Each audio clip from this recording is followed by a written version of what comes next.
अस्ति इज्जत गाछ फिर्ता लिन आएको म रक्सी गाँजा गुटी झुटो आरोप लागेको छ नसाको तल तल अल मल तल तल मैले नसाले होइन नसाले चाहिँ खाएको छ अकल नै छैन त कसरी मिल्छ पजल मन परि बोल्छु होइन असल हेर्न सकल भविष्य बदलिन्छ त वर्तमानलाई बदल अकल नै छैन त कसरी मिल्छ पजल सरकार त बेडा छैन भाग्य माने खपरले बकर आएको तर कस्तो दिन्छ टक्करे चोखाको चोक भएको छ मस्तिष्कमा असरे जीवब त ट्यापे रहेछ हेर्न राम्रो नजरले कलाको कदर छैन रिस उठ्छ त नगरे कति छ कला कलाको कुरा नगर के खालुर्छु भने हातमा सट्टा अट्ठा नहरले झुकेर बोल्न पर्यो गोदावरी नहरले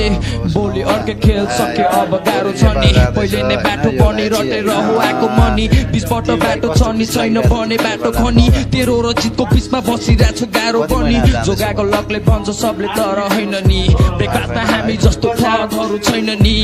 एन्ड ट्याप हाम्रो फ्यामिली नै सही छ नि ब्रेकफास्ट ब्याटलमा त झेल्ला हुँदो रहेछ नि एउटाको ठाउँ अर्को लायो होइन के भएको छ जसलाई नै जज जान्न गाह्रो होइन के भएको त थक फ्यामिली यहाँ कोही छैन हामी जस्तो 3 करोड नेपालीले थक लाइफ देखाएको पातालको भूतहरूलाई मेन स्ट्रिम लिएर आएको छ सबैले थाहा भइसक्यो तर ममा भेडाको त प्रतिस्पर्धा भित्र अर्को ग्वान्छे भेट भएको छ त भन्दा पहिले नै 3 जना चेट भएको छ आडे सिरु पाते बीचबाट रेडियो पाखे माइला भाइको खुबी पनि देखियो